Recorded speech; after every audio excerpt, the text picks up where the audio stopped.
नमस्कार, मैं हूं डॉक्टर पार्थ और आज एक बार फिर से हम अवध साम्राज्य को लेकर के जुड़ रहे हैं। इससे पहले अवध साम्राज्य पर 3 वीडियो अपलोड हो चुके हैं और अवध के निर्माण से लेकर के शुजा-उद-दौला के समय के महत्वपूर्ण कार्यों पर हमने उन सारे वीडियो में बात कर ली है। आज शुजा-उद-दौला की जो बाकी चीज़ें छूटी हुई थी, हम उन्हीं को समेटने आए हैं। अगर ध्यान से देखें तो हमने अभी तक बात किसके बारे में की है तो शहादत अली खान जिन्होंने स्थापना की थी एक तरह से अवध साम्राज्य की, उनके बारे में हमने बात कर ली है जो 1722 से लेकर 1739 तक थे और सफदरजंग जो 1739 से लेकर 1754 तक रहे और उसके बाद शुजा-उद-दौला जिसके बारे में पिछले वीडियो में भी बातें हुई जो कि 1754 से लेकर 1775 तक शासन किए। तो आज चलिए हम फिर से जो पीछे हमने बातें की उस बातों को जोड़ते हुए आगे के शुजा-उद-दौला के बारे में हम बात करते हैं। तो जैसा कि आप जानते हैं कि समय था 1526, ठीक, और 1526 में उस समय भारत के दिल्ली पर शासन था, सल्तनत वंश का शासनकाल चल रहा था और सल्तनत काल का सबसे आखिरी वंश जिसे लोदी वंश के नाम से जानते हैं, लोदी साम्राज्य का शासन उस सल्तनत काल में चल रहा था। जी हाँ, ये वही लोदीज हैं जिन्होंने की आगरा शहर की स्थापना की और लोदी साम्राज्य का सबसे आखिरी शासक इब्राहिम लोदी उस समय शासन कर रहा था। ठीक, 1526 में पानीपत के प्रथम युद्ध में जो बाबर और इब्राहिम लोदी के बीच होती है उसमें इब्राहिम लोदी मारा जाता है। सल्तनत काल 1526 से समाप्त होता है और 1526 से दिल्ली में नींव पड़ती है मुगलिया साम्राज्य की और मुगलिया साम्राज्य का संस्थापक होता है बाबर। बाबर का शासनकाल को अगर हम देखें तो 1526 से लेकर 1530 तक चलता है और 1530 में बाबर की मृत्यु हो जाती है। इस दौरान बाबर कई महत्वपूर्ण लड़ाई लड़ता है जैसे पानीपत, खानवा, चंदेरी, घाघरा। ये महत्वपूर्ण लड़ाइयां एक क्रम में ही होती हैं जैसे 1526, 1527, 1528, 1529। 1530 में बाबर की मृत्यु हो जाती है। बाबर की मृत्यु के बाद बाबर ने पहले ही वसीयत के दौरान या फिर अपने सबसे बड़े बेटे को बुलाकर हुमायूं को ये बात बता दी थी कि मेरी मृत्यु के बाद आप आपस में झगड़ा ना करके अपनी सारी जो सीमाएं हैं, जो राज्य उन्हें बांट लेना और सारे भाइयों को राज्य दे देना। हुमायूं अपने पिता के कहने अनुसार कार्य करता है और कामरान, अख्तरी, हिंदाला और हुमायूं में 4 भागों में बाबर द्वारा बनाया हुआ साम्राज्य को बांट दिया जाता है। बाबर के साम्राज्य के बढ़ जाने से मुगलिया सल्तनत कमजोर होती है और हुमायूं पर बार बार आक्रमण होने लगता है शेर खान का, यानी कि शेर शाह सूरी का।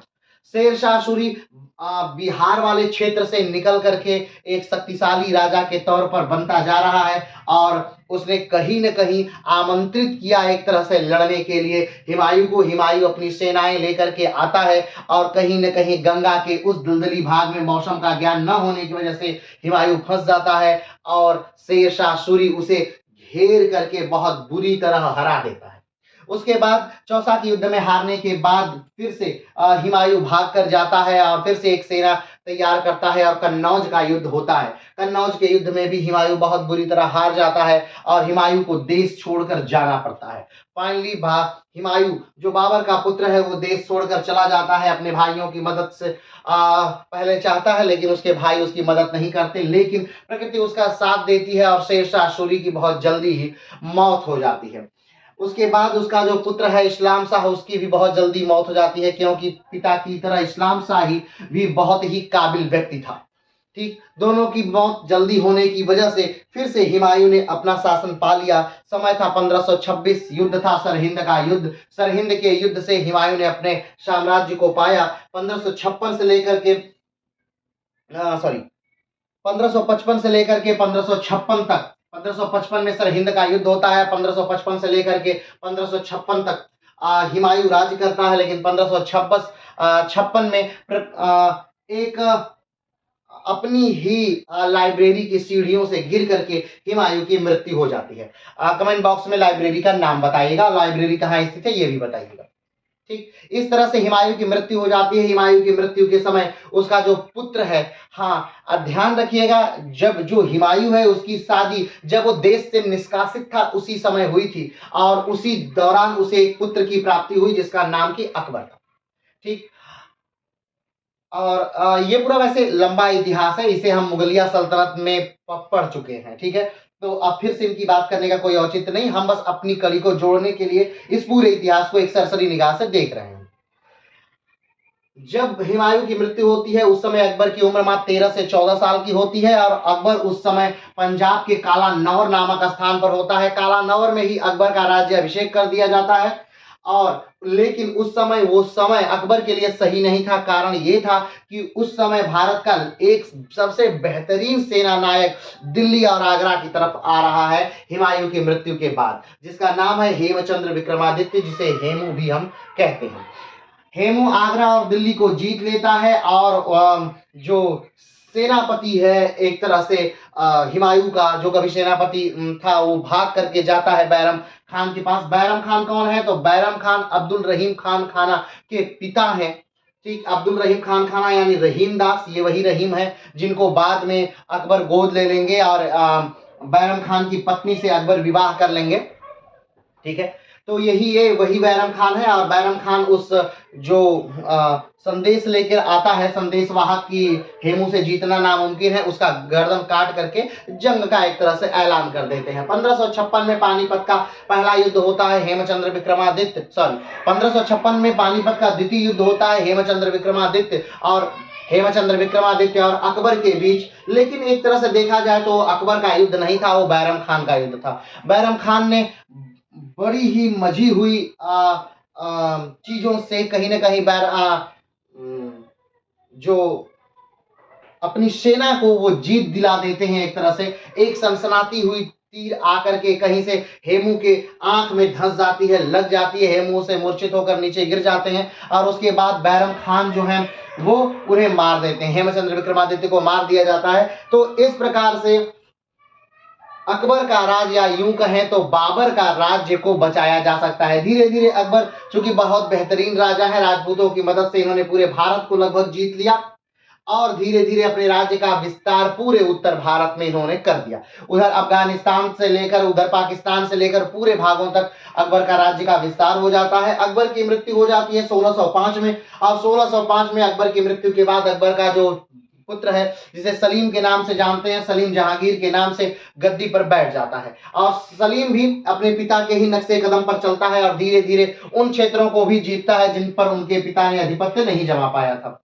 लेकिन बहुत जल्दी ही जहांगीर की भी मृत्यु हो जाती है। 1605 में वो गद्दी पर बैठता है, और 1627 तक जहांगीर की मृत्यु हो जाती है। 1627 में जब जहांगीर की मृत्यु होती है तो फिर से एक छोटा सा उत्तराधिकार का युद्ध चलता है कि आखिर गद्दी पर कौन बैठेगा, और गद्दी पर बैठता है शाहजहां। ठीक, शाहजहां गद्दी पर बैठता है।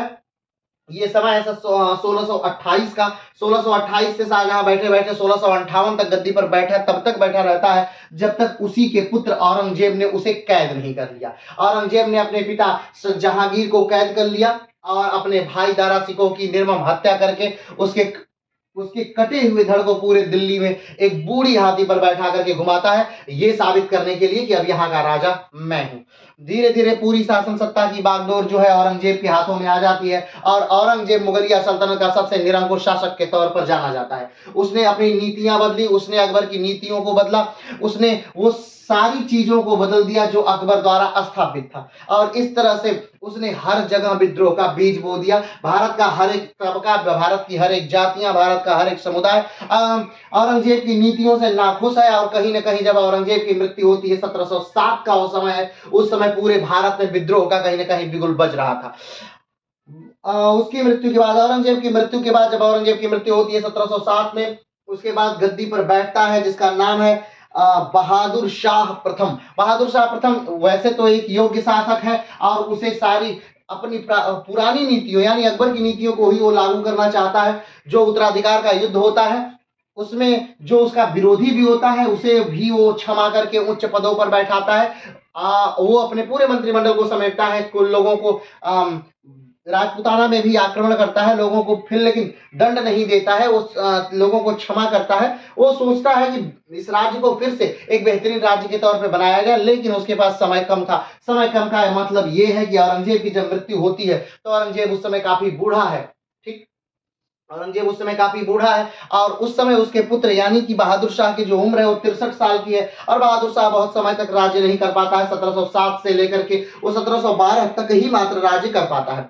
1712 में बहादुर शाह की मृत्यु के बाद फिर से एक उत्तराधिकार का युद्ध चलता है और उत्तराधिकार के युद्ध में जो जीतता है वो है जहांदार शाह। जहांदार शाह 1712 में गद्दी पर बैठता है और 1713 तक ही वो बना रह पाता है। क्यों? क्योंकि उसी के भाई के लड़के फर्रुखसियर ने, चूंकि जब जहांदार शाह गद्दी पर बैठा था तो उसने अपने भाइयों की हत्या कर दी थी और अपने पिता की हत्या होता हुआ देख फर्रुखसियर कहीं ना कहीं भाग जाता है बंगाल की तरफ और फर्रुखसियर अपने पिता का बदला लेना चाहता है जहांदार शाह से और फर्रुखसियर कहीं ना कहीं एक ट्रैप में फंस जाता है, या यूं कहें तो उसके पास और कोई रास्ता नहीं था। वो सैयद बंधुओं से मदद मांगता है और सैयद बंधुओं से मदद मांग करके वो आक्रमण करता है जहांदार शाह पर और इस तरह से जहांदार शाह से वो जीत जाता है। जहांदार शाह की निर्मम हत्या कर दी जाती है।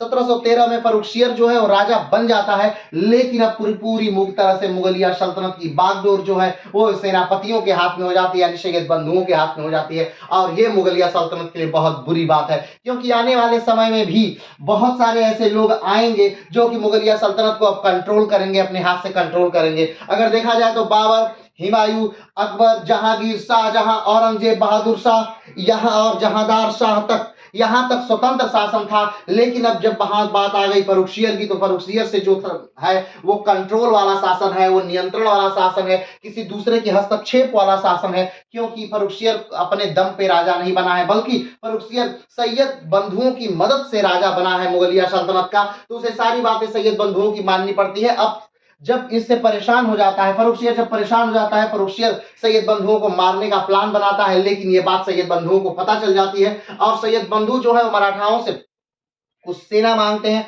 मराठा एक निश्चित शर्त पर सेना देने के लिए तैयार हो जाते हैं। कमेंट बॉक्स में बताइएगा वो शर्त क्या थी। ठीक है, तो मराठा एक निश्चित शर्त पर सेना देने को तैयार हो जाते हैं सैयद बंधुओं को और सेना आती है और फर्रुखसियर को घसीट करके जूते मार, यहाँ तक कि जूते मार करके उसकी हत्या कर दी जाती है। अब सोचिए एक मुगलिया सल्तनत के राजा का, वो राजा का जिन राजाओं में, जिन वंशावली में अकबर जैसे लोग हैं, जहांगीर जैसे लोग हैं, शाहजहां जैसे लोग हैं और औरंगजेब जैसे लोग भी हैं जिन्होंने पूरे भारत पर शासन किया। भारतवर्ष के अगर पूरे साम्राज्य के विस्तार को देखा जाए तो भारत में सबसे ज्यादा साम्राज्य अगर किसी राजा के पास रहा हो तो वो उन राजाओं में औरंगजेब का नाम लिया जाता है। और उसी औरंगजेब की वंशावली में अगर हम देखें तो उनके बच्चों को कंट्रोल किया जा रहा है, उनको मारा जा रहा है, उनकी आंखें निकाली जाएंगी। ठीक, तो इस प्रकार से फर्रुखसियर की हत्या कर दी जाती है और फर्रुखसियर की हत्या के बाद मात्र एक कठपुतली राजा बैठा दिया जाता है। इस समय है 1719 और जो राजा बैठाया जाता है रफीउद्दर्जत है। रफीउद्दर्जत को मात्र दो कार्यों के लिए विशेष तौर पर याद रखा जाता है। पहला कार्य तो ये कि उसने जो मराठाओं के साथ संधि हुई थी उस संधि पे हस्ताक्षर किया था और दूसरी बात ये कि वो मुगलिया सल्तनत का सबसे कम समय तक राज्य करने वाला राजा है। अगर मुगलिया सल्तनत का सबसे कम समय तक राज्य करने वाला राजा रफीउद्दर्जत है तो सबसे अधिक समय तक राज्य करने वाला जो राजा है वो अकबर है। इसके बाद रफीउद्दर्जत की हत्या कर दी जाती है और 1719 में रफीउद्दर्जत को राजा भी बनाया जाता है और 1719 में रफीउद्दर्जत की हत्या भी कर दी जाती है। रफीउद्दर्जत की हत्या के बाद अगला जिसको राजा बनाया जाता है वो है रफीउद्दौला। रफीउद्दौला को भी 1719 में राजा बनाया जाता है और 1719 में ही रफीउद्दौला को भी मार दिया जाता है और रफीउद्दौला की मृत्यु के बाद मोहम्मद शाह गद्दी पर बैठता है। लेकिन मोहम्मद शाह कहीं ना कहीं जो सैयद बंधु हैं या सैयद ब्रदर्स हैं उनसे दिमाग में थोड़े ज्यादा हैं। कारण ये है कि वो मरवाने में कामयाब हो जाते हैं। मोहम्मद शाह मरवाने में कामयाब हो जाते हैं। किसको?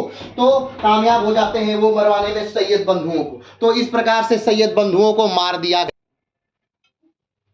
तो इस प्रकार से जो रफीउद्दर्जत है उनकी हत्या के बाद रफीउद्दौलत को गद्दी पर बैठाया जाता है और 1719 में रफीउद्दौलत को भी मार दिया जाता है। तो अब कुछ इतिहासकार मानते हैं कि नहीं, रफीउद्दर्जत और रफीउद्दौलत को मारा नहीं गया था, बल्कि उनकी मौत जो थी वो किसी प्राकृतिक कारणों से हुई थी। लेकिन अब ये संदेह का विषय है, ये इतिहास के गूढ़ अध्ययन का विषय है, क्या हुआ था। अब अलग अलग इतिहासकारों का अपना अलग अलग मत है।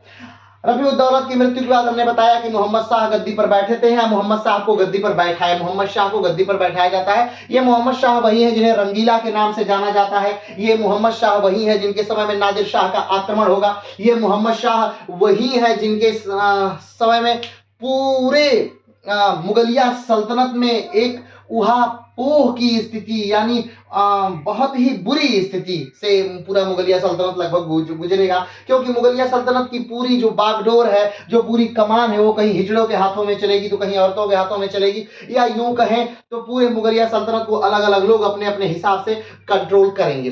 मोहम्मद शाह की मृत्यु हो जाती है 1754 में, 1719 से लेकर के 1748 तक मोहम्मद शाह राजा रहते हैं। 1719 में जब मृत्यु होती है रफीउद्दौलत की, उस समय मोहम्मद शाह राजा बनते हैं। तो 1719 से लेकर के 1748 तक मोहम्मद शाह मुगलिया सल्तनत के राजा रहते हैं। एक लंबा कार्यकाल पाने के बाद भी मोहम्मद शाह ने मुगलिया सल्तनत को बांध नहीं पाया। इसका कारण बस एक था कि मोहम्मद शाह के पास उतना अनुभव नहीं था जितना अनुभव होने की जरूरत थी, और वो दूसरे कार्यों में ही मशगूल रहे। वो नृत्य, नाच, गाने, उन चीजों में मशहूर रहे। अगर हम बात करें कि इनके समय में भी किसी चीज का विकास हुआ, तो हाँ, बहुत अच्छा नृत्य का विकास हुआ, बहुत संगीत का विकास हुआ, और अलग अलग विधाओं का बहुत ज्यादा विकास हुआ। लेकिन अभी हम उस पर चर्चा नहीं कर रहे हैं, तो हम आगे बढ़ते हैं। मोहम्मद शाह की मृत्यु हो जाती है 1748 में, और 1748 में एक नया व्यक्ति राजा बनता है जिसका नाम है अहमद शाह बहादुर। ये अहमद शाह बहादुर वही है जिनके समय में पहली बार अहमद शाह अब्दाली का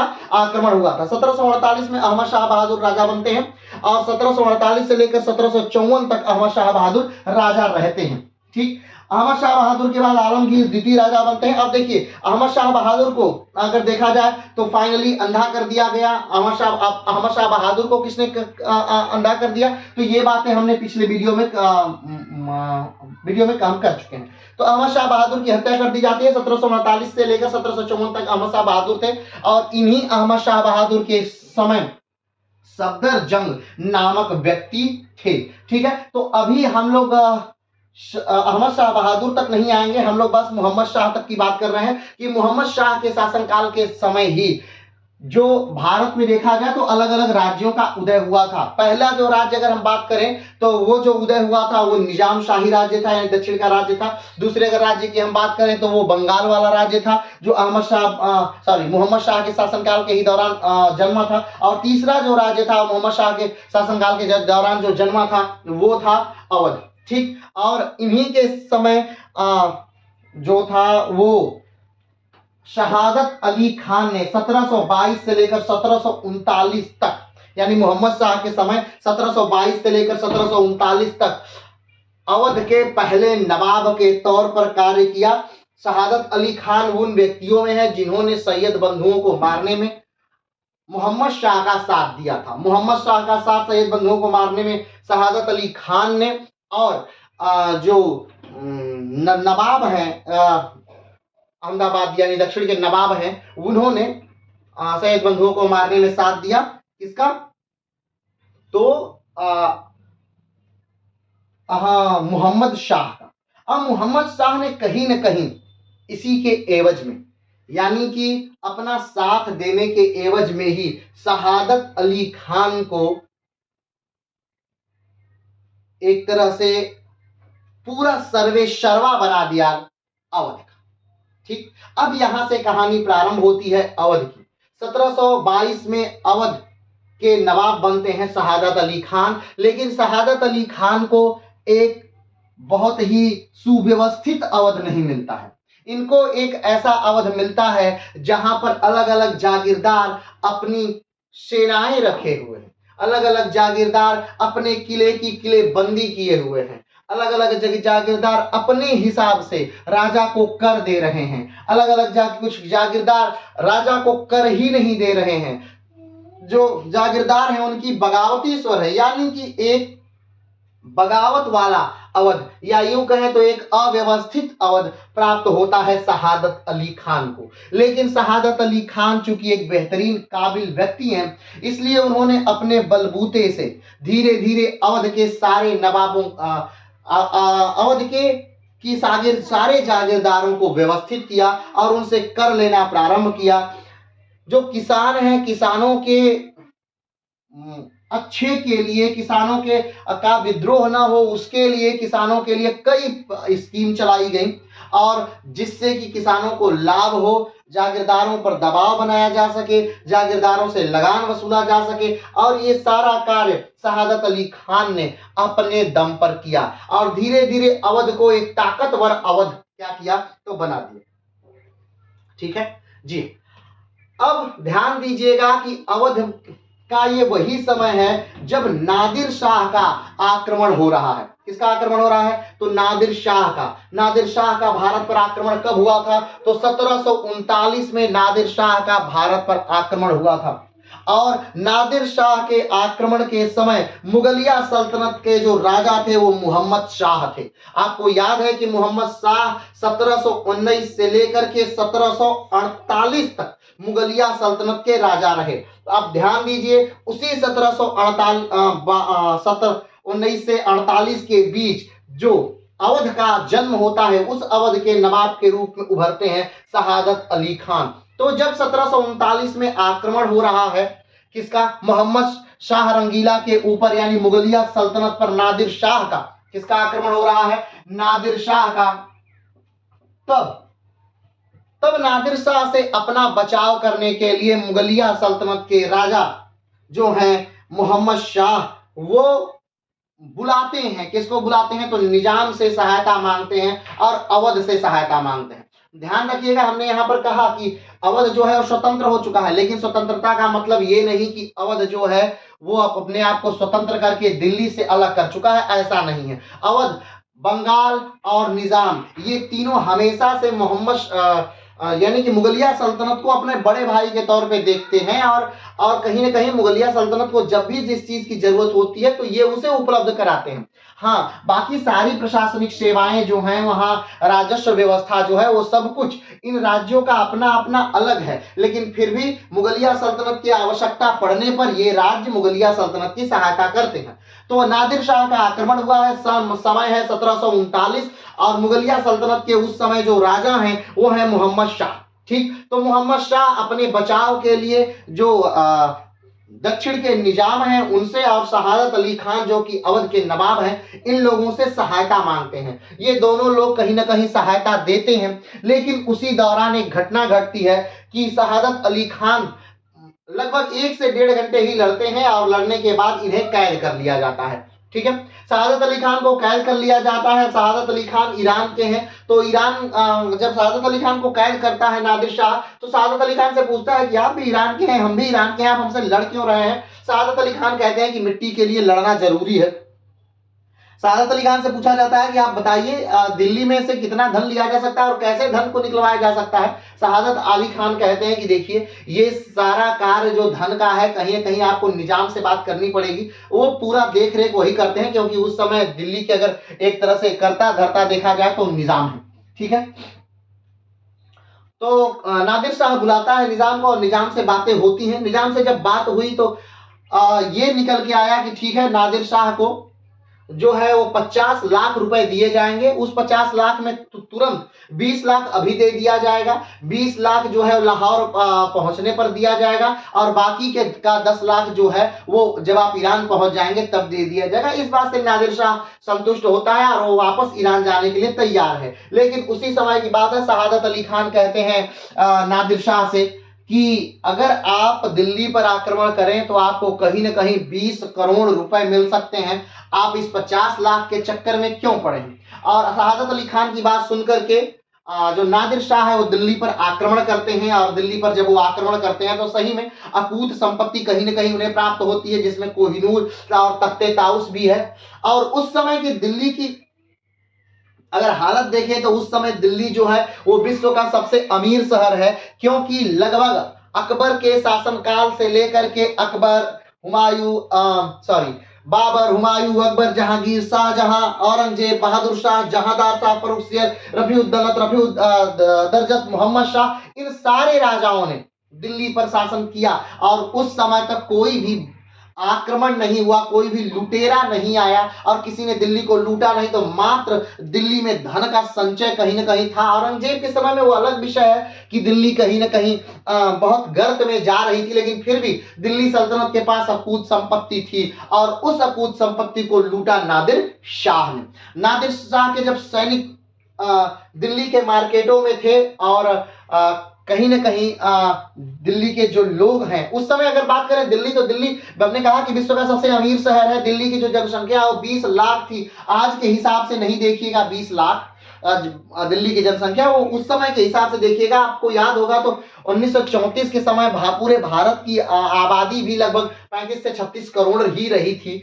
तो उस समय और भी जनसंख्या कम है। अगर हम उस समय पेरिस और लंदन के दोनों शहरों को मिलाकर हम बात करें तो उनकी जो आबादी है वो दिल्ली जितनी नहीं हो पा रही थी। यानी दिल्ली जो है वो बहुत ही बड़ा शहर है, बहुत ही अमीर शहर है, उस समय विश्व का सबसे अमीर शहर है और वहां पर लूट हो रही है। तो जब नादिर शाह के सिपाही दिल्ली के बाजारों में है तो कहीं से एक हवा उड़ गई या अफवाह उड़ गई कि नादिर शाह मारा गया और इसके एवज में वहां के लोगों ने दिल्ली के सिपाहियों को मारना शुरू कर दिया और दिल्ली का नादिर शाह के सिपाहियों को, बहुत सारे सिपाहियों को मार दिया गया। जब ये खबर नादिर शाह को के पास पहुंची तो नादिर शाह बहुत ही, मतलब ऐसा नहीं है कि नादिर शाह तुरंत बात को सुन लेकर तुरंत कार्रवाई करने वाला व्यक्ति है, ऐसा व्यक्ति नहीं है। तो नादिर शाह को जब बात पता चली तो नादिर शाह ने कहा कि अरे मेरे सैनिकों को मारा जा रहा है। तो उसने एक और सैनिक को भेजा कि ठीक है जाओ पता करके आओ कि क्या हुआ है। और ज्यों ही उस सैनिक बाहर निकलता है उसे भी मार दिया जाता है। ठीक, और इस बात से नादिर शाह बहुत नाराज होता है। नादिर शाह चांदनी चौक पर आता है और अपनी तलवार को उल्टी करके गाड़ देता है और कहता है कि कत्लेआम किया जाए। कत्लेआम लगभग पूरा दिन चलता है और पूरे दिन बहुत ही बेरहमी से लोगों को मारा जाता है। लाशें बिछा दी जाती हैं, लाशों को जलाने तक की अनुमति नहीं दी जाती है। जो लोग दिल्ली से बाहर भाग रहे हैं उनका नाक और कान काट कर वापस दिल्ली में भेज दिया जाता है। पूरी तरह से कत्लेआम मचाया जाता है। जब ये कत्लेआम नहीं देखा गया और दिल्ली में दुर्गंध फैल गई, पूरी तरह से दिल्ली नष्ट हो गई और अब रहने लायक दिल्ली नहीं रही, तब जो निजाम है वो नादिर शाह के पास आते हैं, अपनी पगड़ी उतार करके उसके पैरों में रखते हैं और कहते हैं कि देखिए आपकी का जो भी बदला है दिल्ली वासियों से वो मुझसे ले लीजिए, लेकिन दिल्ली वासियों को क्या करिए तो बख्श दीजिए। नादिर शाह इसके बाद शवों को जलाने की अनुमति देता है। कहीं ना कहीं उस समय जो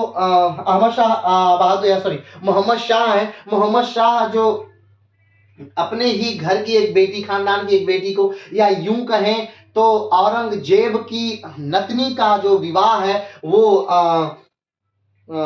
नादिर शाह के बेटे से कर देते हैं। तो एक तरफ नादिर शाह के बेटे से मुगलिया सल्तनत का रिश्ता भी जुड़ता है, दूसरी तरफ दिल्ली में कत्लेआम चल रहा है। 57 दिनों तक नादिर शाह दिल्ली में टिका रहता है और इन 57 दिनों में उसने दिल्ली को बेरहमी से लूटा। पहले कहा जाता है कि दिल्ली के को नादिर शाह के सिपाहियों ने लूटा और फिर नादिर शाह के सिपाहियों को लूटने के बाद दिल्ली को खुद फिर अपने सिपाहियों ने लूटा। क्यों? क्योंकि नादिर शाह ने एक निश्चित अमाउंट मांगा था और वो अमाउंट उतना सरकार के पास था नहीं। तो हर एक घर का हर एक सिक्का, गले की हर एक चेन और पैरों की हर एक माला को छीन करके वो धन जुटा करके नादिर शाह को दिया गया।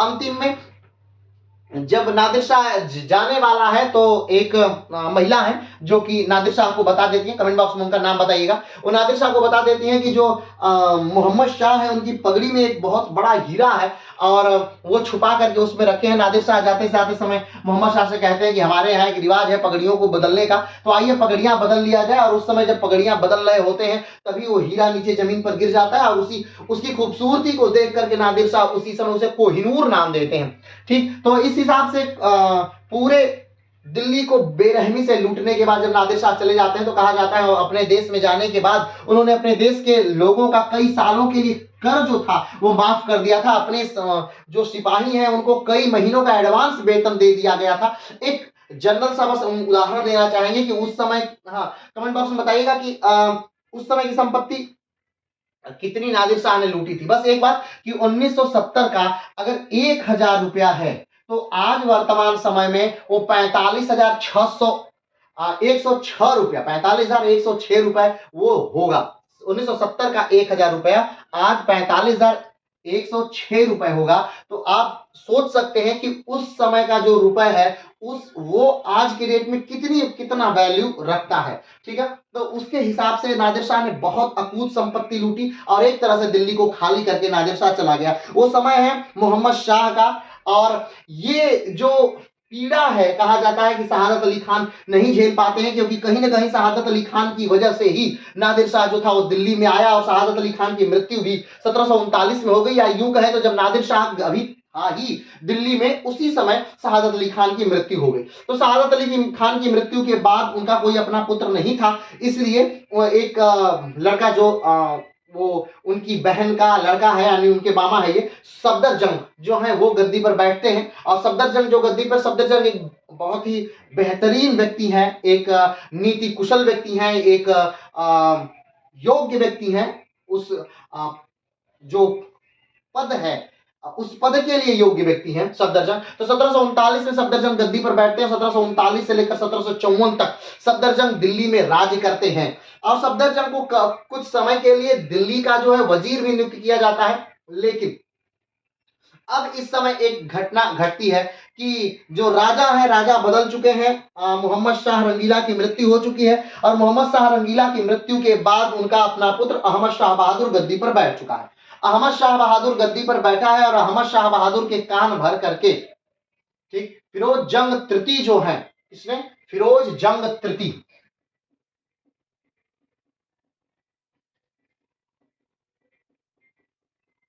फिरोज जंग तृतीय नामक एक व्यक्ति जो कि अहमद शाह बहादुर का कान भरते हैं और कहीं ना कहीं इनको बेदखल करा दिया जाता है, सफदरजंग को बेदखल करा दिया जाता है। और एक बड़ा युद्ध भी होता है पुरानी दिल्ली में सफदरजंग और फिरोज जंग तृतीय के बीच, जिसमें कि सफदरजंग हार जाते हैं, फिरोज जंग तृतीय जीत जाते हैं और सफदरजंग को कहीं ना कहीं अवध वापस आना पड़ता है। सफदरजंग लेकिन इस सदमे को बर्दाश्त नहीं कर पाते हैं और जो ही सफदरजंग दिल्ली से हटते हैं या दिल्ली के कार्यभार से हटते हैं, अहमद शाह बहादुर की भी आंखें फोड़ दी जाती हैं। किसके द्वारा? तो फिरोज जंग तृतीय द्वारा।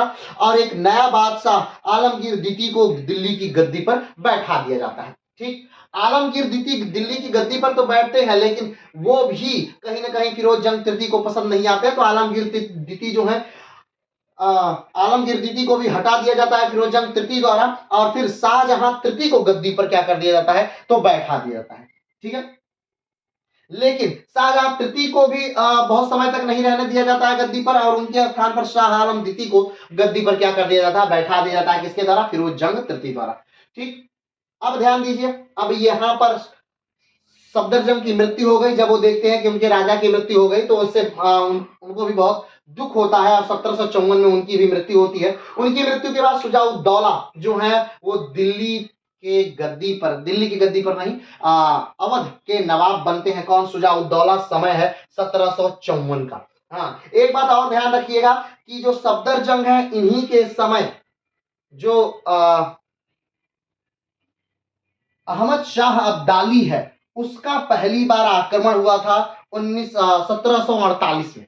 अहमद शाह अब्दाली का आक्रमण 1748 में हुआ था। 7 से 8 बार अहमद शाह अब्दाली भारत पर आक्रमण करता है और पहला आक्रमण जो उसका होता है वो 1748 में होता है। उस समय दिल्ली की गद्दी पर जो बादशाह बैठे हैं अहमद शाह बहादुर हैं। तो अहमद शाह बहादुर जब दिल्ली के बादशाह हैं तो उनके समय में अहमद शाह अब्दाली का आक्रमण होता है और उस आक्रमण को रोकने का, बचाव करने का कार्य जो करते हैं वो सफदरजंग करते हैं। उस आक्रमण के बचाव के कारण ही सफदरजंग को दिल्ली का वजीर नियुक्त कर दिया जाता है। लेकिन फिर जो है वो अहमद शाह बहादुर के कान भर दिए जाते हैं फिरोज जंग तृतीय द्वारा और अहमद शाह बहादुर कहीं ना कहीं सफदरजंग को बर्खास्त कर देते हैं, हटा देते हैं। बहुत सारा युद्ध लड़ना पड़ता है और फाइनली ये जो एक कवच है, वो कवच जो है वो टूट जाता है अहमद शाह बहादुर का सफदरजंग के तौर पर। और कवच टूटते ही अहमद शाह बहादुर को भी अंधा कर दिया जाता है, उनकी मां को भी अंधा कर दिया जाता है। नया राजा बनाया जाता है आलमगीर द्वितीय और उसके बाद शाहजहां तृतीय और उसके बाद आलमगीर द्वितीय, सॉरी, शाह आलम द्वितीय। अब हम बात कर रहे हैं शुजाउद्दौला की। शुजाउद्दौला का जो शासनकाल है वो 1754 से प्रारंभ होता है और 1754 से प्रारंभ होकर के 1775 तक ये चलता है। ठीक, अब इनके समय में कुछ बहुत ही महत्वपूर्ण कार्य हुए हैं, जैसे में प्लासी का युद्ध जो हुआ है वो सफदरजंग के शासन, शुजाउद्दौला जब अवध के नवाब है उसी समय काल में जो हो रहा है वो प्लासी का युद्ध हुआ है। तो आप एक तरफ तो आप देख लिए दिल्ली दरबार कैसा चल रहा है। दिल्ली दरबार में क्या चल रहा है, एक व्यक्ति है जो दिल्ली को कंट्रोल कर रहा है, राजा इधर उधर भागते फिर रहे हैं, राजा को खुद के जान का खतरा है, तो दिल्ली इस प्रकार से कमजोर है। दिल्ली का आपने देख लिया। अब दूसरी तरफ आइए, इसी समय काल में दूसरी तरफ हम बंगाल की बात करते हैं। बंगाल, बंगाल यानी उस समय का बंगाल यानी बिहार, उड़ीसा, झारखंड, आसाम का कुछ भाग और पश्चिम बंगाल का कुछ पश्चिम बंगाल और बांग्लादेश, ये पूरा मिलाकर उस समय बंगाल था। और बंगाल की स्थापना जैसा आप जानते हैं कि मुर्शीद कुली खान ने 1717 में की थी। मुर्शीद कुली खान की मृत्यु हो जाती है 1727 में, और मुर्शीद कुली खान की मृत्यु के बाद उनके बाद के उत्तराधिकारी होते हैं शुजाउद्दीन, गद्दी पर बैठते हैं। शुजाउद्दीन 1727 से लेकर 1739 तक शासन करते हैं। शुजाउद्दीन के मरने के बाद सरफराज गद्दी पर बैठते हैं 1739 में, और 1739 से लेकर 1740 तक सरफराज खान का वहां बंगाल में शासन रहता है। सरफराज खान के मरने के बाद अलीवर्दी खान,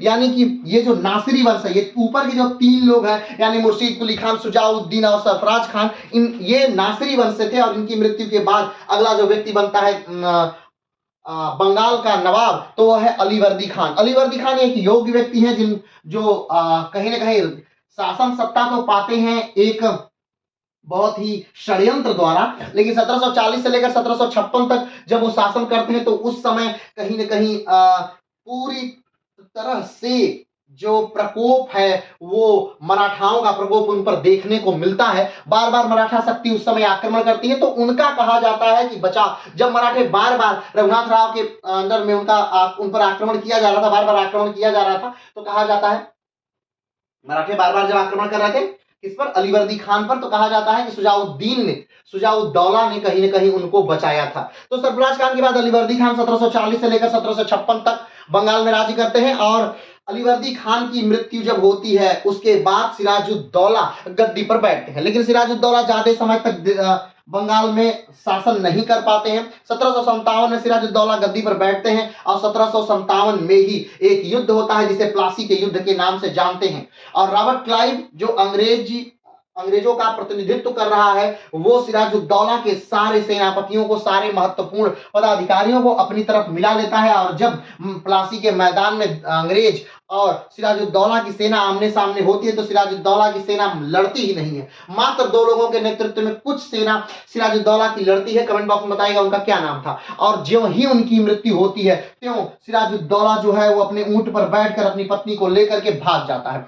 लेकिन इसका अगर पूरा जिम्मेदार देखा जाए तो सिराजुद्दौला का जो वजीर है मीर जाफर, वो इसका पूरा उत्तराधिकारी है, क्योंकि उसने अपने सैनिकों को लड़ने का आदेश ही नहीं दिया। और क्यों नहीं दिया, क्योंकि अंग्रेजों ने जो मीर जाफर है उससे कहा था कि तुम अगर साथ हमारा दोगे तो हम तुम्हें इसके बाद बंगाल का पूरा बंगाल हम तुम्हें समर्पित कर दिया जाएगा, यानी कि पूरा बंगाल में जिसका सिराजुद्दौला का शासन है वो शासन तुम्हें दे दिया जाएगा, यानी मीर जाफर नवाब बना दिया जाएगा बंगाल का। अब मीर जाफर इसी खुशी में अंग्रेजों का साथ देते हैं और 1757 से लेकर 1760 तक मीर जाफर एक तरह से बंगाल के नवाब रहते हैं। अब आप सोच रहे हैं 1760 में क्या हो गया ऐसा कि मीर जाफर को हटा दिया गया, तो अब ध्यान दीजिए 1760 में क्या होता है। तो अब कहीं ना कहीं जब मीर जाफर जब गद्दी पर बैठते हैं तो मीर जाफर को लगता है कि भाई ये अंग्रेज, शुरू में तो मीर जाफर को ये लगा था कि अंग्रेज आएंगे, थोड़ा सा धन लेंगे, हमें व्यापार की अनुमति लेंगे, हम वो दे देंगे और अंग्रेज खुश हो के चले जाएंगे। लेकिन बाद में इनको पता चला कि नहीं, अंग्रेज तो पूरी तरह से सब कुछ चाहते हैं, यानी अंग्रेज व्यापार करने यहाँ आए ही नहीं, अंग्रेज तो यहाँ पर राज्य करने आए हैं। और जब ये बात उनको पता चलने लगती है मीर जाफर को, तब मीर जाफर डचों की सहायता से अंग्रेजों के साथ क्या होता है, युद्ध होता है, लेकिन अंग्रेजों ने डचों को पूरी तरह से हरा दिया। बताइएगा कमेंट बॉक्स में कि वो युद्ध कौन सा था जिसके बाद डच पूरी तरह से इंडिया से चले गए। ठीक है। अब बात ये आती है कि बेदरा का जब युद्ध हो जाता है तो बेदरा के युद्ध के बाद डच पूरी तरह से भारत से क्या हो गए, निकल गए। अब भारत से पूरी तरह से निकल गए तो अब अंग्रेजों का प्रभुत्व क्या हो गया, और ज्यादा बढ़ गया। अब अंग्रेजों को लगा कि भाई साहब हमने इस व्यक्ति को यानी मीर जाफर को, सिराजुद्दौला को हरा करके हमने मीर जाफर को गद्दी पर बैठाया। मीर जाफर को हमने मात्र इसलिए बैठाया ताकि ये हमारे हाथ की कठपुतली बना रहे, और हमारे हाथ का जो कठपुतली है वही क्या कर रहा है, वही हमारे साथ विद्रोही वाला कार्य कर रहा है, तो इसको क्या करना चाहिए, हटाना चाहिए। तो मीर जाफर को हटाने का प्लान शुरू हो गया। तो मीर जाफर का ही एक दामाद था मीर कासिम, अंग्रेजों ने मीर जाफर को हटा करके उसी के दामाद मीर कासिम को गद्दी पर बैठा दिया। तो 1757 से लेकर 1760 तक मीर जाफर गद्दी पर रहा, बंगाल की गद्दी पर रहा। उसके बाद मीर कासिम को गद्दी दे दी गई। 1760 में मीर कासिम को गद्दी दे दी गई कुछ शर्तों पर कि बंगाल का कुछ भाग वो बंगाल का नवाब बनने के बाद अंग्रेजों को देगा। कमेंट बॉक्स में बताइएगा वो भाग कौन कौन से थे। तो 1760 से लेकर के मीर जाफर 1765 तक क्या रहा, तो दिल्ली का नवाब बना रहा, अरे सॉरी बंगाल का नवाब बना रहा। अब आप सोच रहे होंगे कि 1765 तक मीर जाफर, 1765 तक ही क्यों, या यूं कहें तो मीर जाफर 1763 तक ही क्यों। ठीक, तो फिर से आते हैं। तो मीर जाफर को हटा दिया जाता है कब, 1757 से लेकर 1760 तक। मीर जाफर को हटाने के बाद मीर कासिम को, यानी जो उसी का दामाद है, उसको बंगाल का नवाब बना दिया जाता है। और मीर कासिम 1763 से लेकर के 1760 से लेकर के 1763 तक बंगाल का नवाब बना रहता है। 1760 से लेकर 1763 तक मीर कासिम बंगाल का नवाब बना रहता है। अब बात आती है कि 1763 में ऐसा क्या हो गया कि मीर कासिम को भी हटा दिया गया।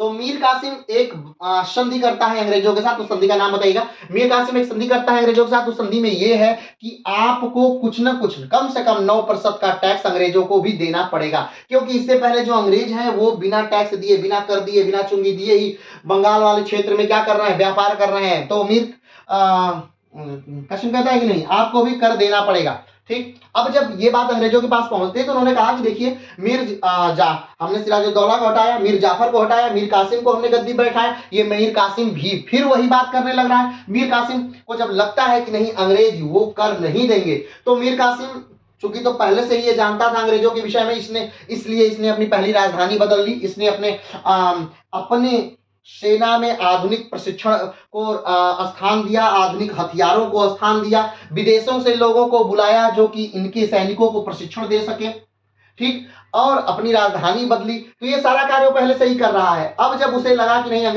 अंग्रेजों ने मना कर दिया कि नहीं हम कर नहीं देंगे, तो मीर कासिम ने अंग्रेजों के दाव को फेल करने के लिए कार्य किया कि जितनी भी कंपनियां थी भारत में, या जितने भी व्यापारी थे भारत में या बंगाल में, उन सबको बंगाल में कर मुक्त व्यापार की अनुमति दे दी। अब इस कर मुक्त व्यापार की अनुमति से अंग्रेजों का बड़ा घाटा होने लगा। क्यों? क्योंकि अब अंग्रेजों का कंपटीशन होने लगा। अब इससे अंग्रेज बहुत दिक्कत में आ गए। अब अंग्रेजों ने कहीं ना कहीं मीर कासिम को भी हटाने का प्लान किया।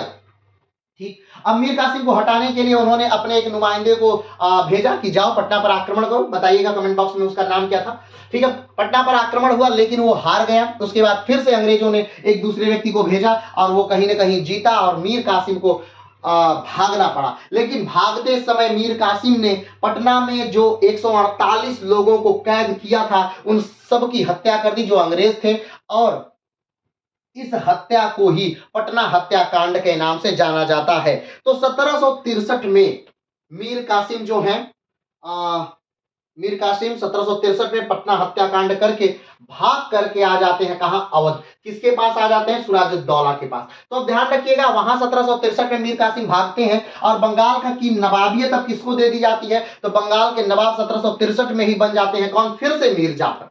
ठीक, फिर से मीर जाफर। लेकिन मीर जाफर बहुत समय तक नहीं जिएंगे। 1765 में उनकी क्या हो जाएगी? मृत्यु हो जाएगी। उसके बाद फिर से नजीमुद्दौला गद्दी पर बैठते हैं, सैफुद्दौला गद्दी पर बैठते हैं और मुबारकुद्दौला गद्दी पर बैठते हैं। और 1775 तक आखिरी बंगाल के नवाब रहते हैं मुबारकुद्दौला, और उनके बाद जो सुप्रीम कोर्ट है जिसकी स्थापना हो चुकी है, कमेंट बॉक्स में बताइएगा कब हुई थी और पहले जज कौन थे। तो सुप्रीम कोर्ट का आदेश लेकर के बंगाल से नवाबियत जो है वो समाप्त कर दी गई। ठीक, तो बंगाल में नवाब पद क्या कर दिया गया? समाप्त कर दिया गया। तो अब एक समय में आप देख सकते हैं कि बंगाल का नवाब भाग के आ गया है सुजाउद्दौला के पास। दिल्ली में आपने देखा कि किस प्रकार से षड्यंत्र चल रहे हैं, और दिल्ली का जो राजा है यानी कि शाह आलम द्वितीय, ठीक, वो स्वयं भाग करके आ गया है कहां, सुजाउद्दौला के पास। यानी कि दिल्ली में कोई ताकत नहीं बची है, बंगाल में कोई ताकत नहीं बची है। कहीं ना दिल्ली परेशान है अपने ही लोगों से, मराठाओं से, ठीक, और बंगाल परेशान है अंग्रेजों से, ठीक। तो अब दोनों जो क्षेत्र हैं वो सुजाउद्दौला के कंधे पर कहीं ना कहीं क्या हो गए हैं, बैठ गए हैं। और दो कमजोर लोग मिल करके एक ताकतवर, अब दो कमजोर लोग मिले, और दो कमजोर लोग किससे मिले, सुजाउद्दौला से, और कहीं ना कहीं वो अब एक ताकतवर सेना से लड़ने का क्या कर रहे हैं, प्लान बना रहे हैं। और वो सेना कौन है, तो अंग्रेज है। 1764 में युद्ध होता है, किसके साथ, कौन कौन है युद्ध में, तो सुजाउद्दौला है, और कौन है, मीर कासिम है, और कौन है, और शाह आलम द्वितीय है। यानी कि मुगलिया सल्तनत का प्रतिनिधित्व जो है वो शाह आलम द्वितीय कर रहे हैं, सुजाउद्दौला जो कि अवध का प्रतिनिधित्व कर रहे हैं, और मीर कासिम जो कि बंगाल का प्रतिनिधित्व कर रहे हैं। और तीन लोग मिलकर के लड़ते हैं, किससे, अंग्रेजों से लड़ते हैं। लेकिन 1764 में जो बक्सर का युद्ध होता है उसमें अंग्रेज जीत दर्ज करते हैं। और इसके बाद से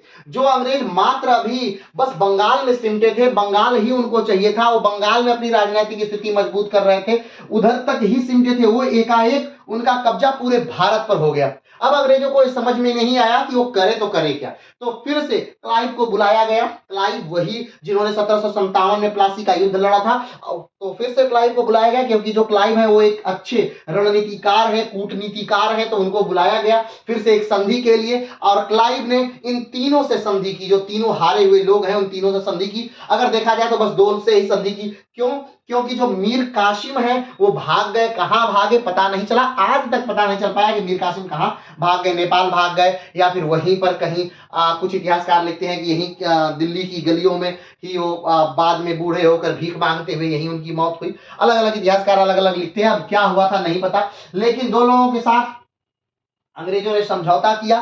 पहले जो है वो सुजाउद्दौला है, ठीक है, वो कौन है, सुजाउद्दौला है, और दूसरे जो है वो शाह आलम द्वितीय है। कौन है, शाह आलम द्वितीय। ये समय है इलाहाबाद की संधि का, ये समय है 1765 का। 1764 में बक्सर का युद्ध हुआ था, 1765 में उसी बक्सर के युद्ध के उपलक्ष्य में ही इलाहाबाद की संधि हुई थी। कारण समय 64-65 का इसलिए है क्योंकि क्लाइव को बुलाया गया, क्लाइव के आने में जो समय लगा वही संधि थी, ठीक है। तो अवध में दो संधियां हुई, अवध की जो संधि हुई या इलाहाबाद की जो संधि हुई वो दो संधि हुई। इलाहाबाद की प्रथम संधि, इलाहाबाद की द्वितीय संधि। डेट के साथ कमेंट बॉक्स में बताइएगा कि पहली संधि द्वितीय संधि किसके किसके बीच हुई और किसने किसने की, ठीक। तो अब देखिए एक घटना, ये पूरी घटना कहां कब घट गई, ये 1764 की घटना है, 1764। लेकिन अब एक बात यहां और समझनी है, अब एक खिलाड़ी यहां अभी और है।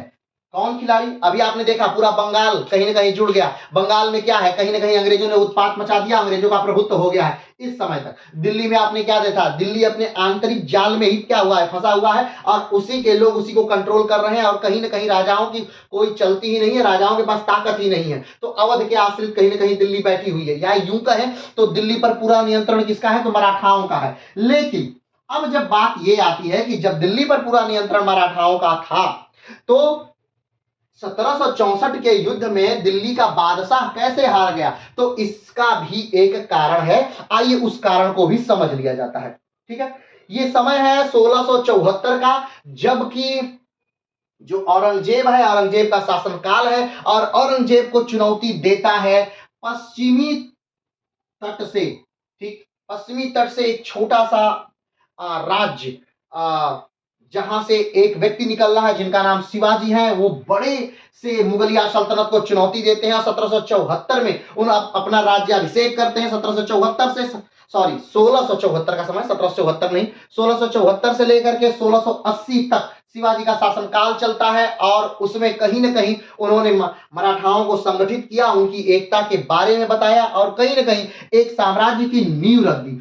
उसे जारी रखा जाता है संभाजी द्वारा। संभाजी राजा बनते हैं 1681 में। 1681 से लेकर के 1689 तक संभाजी राज्य करते हैं, लेकिन संभाजी को मार दिया जाता है कहीं ना कहीं औरंगजेब द्वारा। संभाजी की मृत्यु का कारण उनके अपने ही लोग थे जिन्होंने गद्दारी की थी। संभाजी की मृत्यु के बाद राजा राम जो है वो गद्दी पर बैठते हैं, जो संभाजी के भाई हैं। और राजा राम 1789 से लेकर 1700 तक उधर फिर राज करते हैं। राजा राम की मृत्यु के बाद शिवाजी द्वितीय जो मात्र 4 साल का एक लड़का है वो शासन करता है 1700 से लेकर 1760 तक। और शिवाजी द्वितीय के बाद फिर जब साहू जी महाराज आते हैं, शिवाजी द्वितीय को चैलेंज करते हैं, तो युद्ध होता है साहू जी महाराजा और शिवाजी द्वितीय में, और जीत जाते हैं साहू जी महाराज। 1707 से लेकर 1749 तक शासन करते हैं। शिवाजी साहू जी महाराज जी के समय ही पेशवा का जो पद है वो फिर से मजबूत होता है और साहू जी महाराज एक अपना पेशवा बनाते हैं जिनका नाम है बालाजी विश्वनाथ। और बालाजी विश्वनाथ जो उनके पेशवा रहते हैं 1713 से लेकर 1720 तक रहते हैं। बालाजी विश्वनाथ के बाद फिर एक नए पेशवा बनते हैं बालाजी विश्वनाथ का लड़का जिसका नाम है बाजीराव, जो बाजीराव मस्तानी के नाम से ज्यादा फेमस है। बाजीराव शासन करते हैं 1720 से लेकर के 1740 तक। बाजीराव के बाद फिर जो शासन सत्ता आती है वो आता है बालाजी बाजीराव, और बालाजी बाजीराव के समय में जो है ये पेशवाओं का ही शासन हो जाता है और जो शिवाजी की वंशावली है वो कहीं ना कहीं स्थिर हो जाती है। क्यों? क्योंकि साहू जी महाराज जो है उनका पुत्र कोई नहीं है, उनका कोई वंश नहीं है। तो 1749 में जब उनकी मृत्यु होती है तो गद्दी का कोई वारिस नहीं है। तो पूरी तरह से जो शक्ति है अब वो आ जाती है पेशवाओं में। और पेशवा बालाजी बाजीराव के समय में ही, बालाजी बाजीराव के समय में ही मराठा अपने उत्कर्ष तक पहुंचते हैं। लेकिन उस समय एक घटना घटती है और वो घटना है पानीपत का तृतीय युद्ध।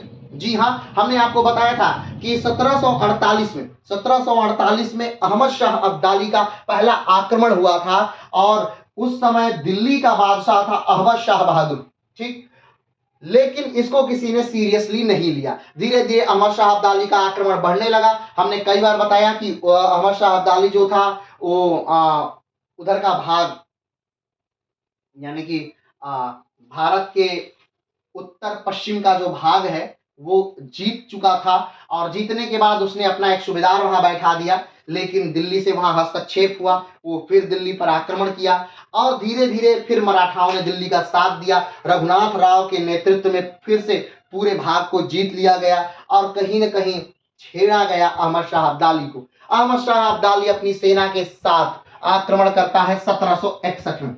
चूंकि 1760 में वो चला था, 1761 में वो पानीपत का युद्ध होता है।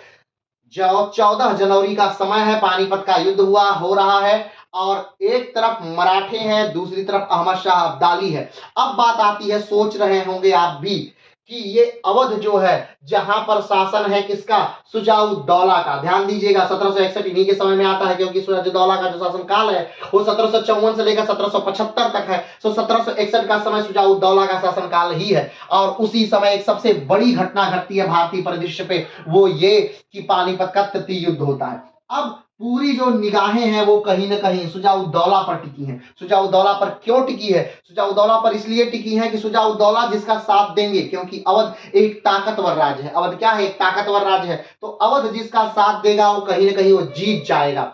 ठीक, तो सुजाउद्दौला को भी चूंकि नहीं पता कि वो किसका साथ देंगे, लेकिन अहमद शाह अब्दाली ने ज्यादा लालच देता है और ज्यादा लालच के चक्कर में सुजाउद्दौला जो है वो जाकर मिल जाते हैं अहमद शाह अब्दाली से। एक बात और है कि अहमद शाह अब्दाली के पास बढ़िया कम्युनिकेशन है किसी को अपनी बातों में बांध लेने का, तो वो भी एक माध्यम है।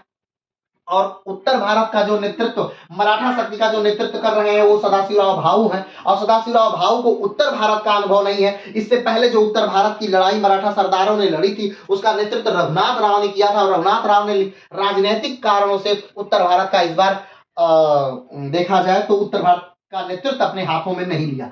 और एक और कारण जो मराठाओं के हार का था सबसे इंपॉर्टेंट, कि इस बार उन्होंने अपने साथ बहुत ज्यादा शरणार्थियों को इस बार वो लेकर के आए थे।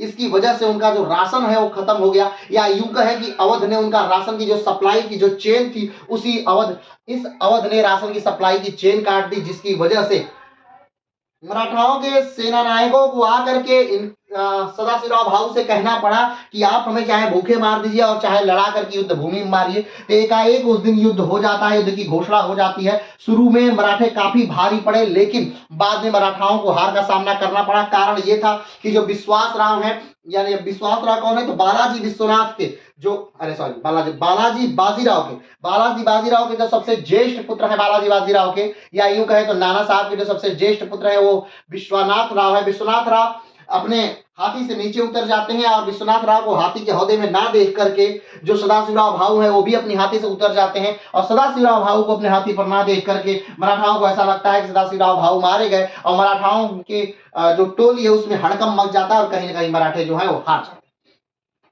एक बात पिछली बार के वीडियो में और आई थी कि हमने कहा था कि सूरज की तरफ मुंह करके लड़ रहे थे, तो जब आप सूरज की तरफ मुंह करके लड़ेंगे तो आपको दुश्मन अपने अच्छे से नहीं दिखेगा, सीधे धूप आपके चेहरे पर आएगी, तो आप कहीं ना कहीं लड़ने में उतने सक्षम नहीं हो पाएंगे, उतनी बेहतरीन तरीके से आप नहीं लड़ पाएंगे। अगर ये बात नहीं समझ में आए तो एक बार सूरज की तरफ होकर के बैडमिंटन खेलिएगा और एक सूरज के विपरीत होकर के बैडमिंटन खेलिएगा, या कोई भी कार्य सूरज के मुख की तरफ करके एक बार सूरज की विपरीत करके आप देखेंगे तो आपको फायदा और नुकसान पता चलेगा। चलिए आगे बढ़ते हैं। तो आगे बात करते हैं कि सिराजुद्दौला ने साथ दिया किसका, तो अहमद शाह अब्दाली का सिराजुद्दौला ने साथ दिया। ध्यान दीजिएगा ये अहमद शाह अब्दाली कौन है, तो अहमद शाह अब्दाली नादिर शाह की ही सेना में था, या यूं कहे तो नादिर शाह का कहीं ना कहीं अंगरक्षक था और नादिर शाह के साथ इसने भारत पर आक्रमण किया था 1739 में। ठीक है, तो ये पहले भी भारत पर आक्रमण कर चुका है और इसके बाद ये अब राजा के तौर पर नादिर जो अहमद शाह अब्दाली है वो आक्रमण करता है। अहमद शाह अब्दाली का जो बनाया हुआ अफगानिस्तान, वर्तमान जो अफगानिस्तान देश है, ये अगर ध्यान से देखा जाए तो अफगानिस्तान नामक पहले कोई देश नहीं था। कारण क्यों, क्योंकि कहीं ना कहीं अफगानिस्तान में चाहे भारत का शासन रहा चाहे उधर फारस का शासन रहा, तो अफगानिस्तान पर कोई राजा राज्य नहीं कर पाया। लेकिन अफगानिस्तान का जो एरिया है वो वर्तमान एरिया अगर देखा जाए तो अधिकांश एरिया जो है वो अहमद शाह अब्दाली द्वारा ही बनाया गया है और अहमद शाह अब्दाली ने नादिर शाह की मृत्यु के बाद अपने आप को स्थापित किया और एक सैनिक से सीधे राजा की पदवी तक को क्या किया, पहुंचा। चलिए अभी उन बातों को नहीं करते हैं। तो शुजाउद्दौला ने यहाँ पर कहीं ना कहीं गड़बड़ी की और इन्होंने साथ दिया किसका, तो अहमद शाह अब्दाली का। अहमद शाह अब्दाली ने वो क्षेत्र भाग जीत कर भी वो पुनः वापस क्या किया, ईरान अफगानिस्तान लौट गया। उसके आंतरिक विद्रोह वहां हो रहे थे, उन विद्रोहों को दबाने के लिए वहां लौट गया और इधर जो मराठे हैं उन यहाँ पर बहुत ज्यादा कत्लेआम हुआ। अगर देखा जाए तो भारतीय इतिहास में इससे बड़ा कत्लेआम एक दिन में होने वाला कोई युद्ध नहीं है, विश्व में कोई युद्ध नहीं था अगर सेकेंड वर्ल्ड वॉर नहीं हुआ रहता तो एक दिन में मारे जाने वाले सबसे ज्यादा लोगों की संख्या अगर किसी युद्ध में है वर्ल्ड वॉर 2 को हटा करके तो वो पानीपत का तृतीय युद्ध है। पानीपत के तृतीय युद्ध के दुख के कारण ही जो नाना साहब हैं या फिर बालाजी बाजीराव हैं वो मर जाते हैं। 1740 से लेकर 1761 तक बालाजी बाजीराव कार्य करते हैं और उसके बाद मर जाते हैं। उनके बाद उनका लड़का जो अल्प वयस्क है वो राजा बनता है माधवराव 1761 से लेकर 1772 तक। लेकिन माधवराव को टीपी बहुत जल्दी ही मार देती है, या यूं कहें तो उसे अपने ही चाचाओं से युद्ध लड़ना पड़ता है, रघुनाथ राव से, और युद्ध लड़ना पड़ता है और कहीं ना कहीं बहुत ज्यादा समय तक वो राज्य नहीं कर पाता है। तो अब ध्यान दीजिए, अभी तक आपने क्या देखा कि जो बंगाल है वो कमजोर हो चुका है क्योंकि उसने युद्ध लड़ा है 1757 का, प्लासी का युद्ध, वो बहुत कमजोर हो गया। वहां पे जो आदमी बैठा है, जो नवाब बना बैठा है, वो मात्र अंग्रेजों के हाथों की कठपुतली है। ठीक, दूसरा आपने क्या देखा, दिल्ली पर जो शासन हो रहा है, दिल्ली जो चल रही है वो अपने ही आंतरिक उठापोह में चल रही है क्योंकि वही का आदमी और राजा को मार रहा है, पीट रहा है, अंधा कर रहा है, ये सब कार्यक्रम दिल्ली में चल रहा है। दूसरा अगर देखा जाए तो मराठे जो है 1761 का पानीपत का तृतीय युद्ध लड़ करके बहुत कमजोर हो गए हैं। अब देखा जाए तो मात्र एक ही राज्य है जो अब ताकतवर है और वो कौन है, तो अवध है। तो कौन राज्य है, वो अवध राज्य है। मात्र एक ही राज्य का ताकतवर बचा है और अंग्रेजों को कहीं ना कहीं अवध का डर है। लेकिन 1764 में बक्सर के युद्ध में जब अवध हार जाता है या बंगाल के जो एक्स नवाब हैं वो हार जाते हैं, या दिल्ली के जो बादशाह हैं वो संयुक्त रूप से जब बक्सर के युद्ध में हार जाते हैं, तो अंग्रेजों के हाथ में कहीं ना कहीं एक बहुत बड़ी उपलब्धि हाथ लग गई अंग्रेजों के, और अंग्रेज इससे क्या हो गए, तो जीत गए। और अंग्रेजों के हाथ में एकाएक पूरा गंगा यमुना का मैदानी भाग आ गया, पूरा उत्तर भारत का पूरा साम्राज्य अंग्रेजों के हाथ में आ गया और इन लोगों से अलग अलग प्रकार की संधियां हुई। ठीक है, तो यहां तक हम लोगों ने पिछले वीडियो में पढ़ लिया था। अब आइए शुजाउद्दौला के बारे में इसके आगे जानते हैं कि फिर क्या होता है। तो चलिए शुरू करते हैं बनारस की संधि से। बनारस की संधि होती है, कब होती है, तो शुजाउद्दौला 1773 में होती है बनारस की संधि। किसके किसके साथ होती है, शुजाउद्दौला और वॉरेन हेस्टिंग के साथ होती है। ठीक, शुजाउद्दौला और वॉरेन हेस्टिंग के साथ बनारस की संधि होती है 1773 में। क्या है इस संधि के अंतर्गत, तो इस संधि में, बनारस की संधि में शुजाउद्दौला से जो कड़ा और इलाहाबाद का क्षेत्र 1765 की इलाहाबाद की संधि के द्वारा ले लिया गया था उसे वापस दे दिया गया।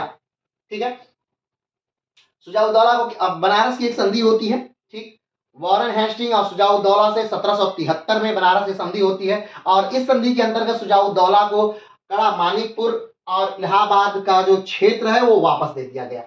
अब आप सोच रहे होंगे कि ये तो लिया ही क्यों गया था अवध से? तो लेने का एक कारण था। लेने का कारण क्या था कि जब इलाहाबाद की संधि हुई थी 1765 में, ठीक, तो 1765 की संधि में ये क्षेत्र इनसे लेकर के जो शाह आलम द्वितीय है उनको दे दिया गया था। ठीक है, तो वापस बनारस की संधि में कड़ा मानिकपुर और इलाहाबाद का क्षेत्र 17 इनको दे दिया गया। समय क्या है? 1773।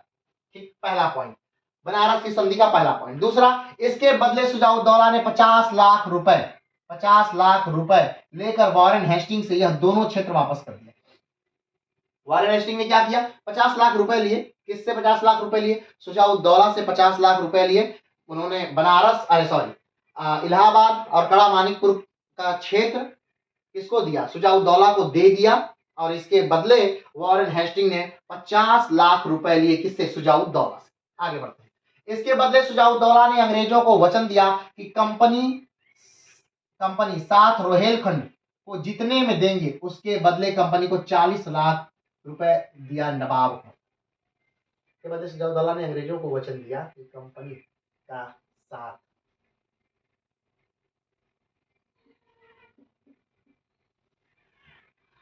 और अब आप सोच रहे होंगे कड़ा मानिकपुर, ठीक है, कड़ा मानिकपुर मिल गया। किसको मिल गया? सुजाउद्दौला को। आप सोच रहे होंगे कि भाई इलाहाबाद भी मिल गया सुजाउद्दौला को। अब आप सोच रहे होंगे कि चलिए सुजाउद्दौला ने 50 लाख रुपए दे दिए लेकिन क्षेत्र तो मिल गए, तो आखिर अंग्रेज इतने मेहरबान क्यों हो रहे थे? एक बात और आती है कि जब 1764 में अंग्रेज जीत गए, ठीक, 1764 में बक्सर के युद्ध में अंग्रेज जीत गए, तो उन्होंने अवध में अपना आदमी क्यों नहीं बैठा दिया? उन्होंने अवध को अपने कब्जे में क्यों नहीं ले लिया? उन्होंने दिल्ली को अपने कब्जे में क्यों नहीं ले लिया?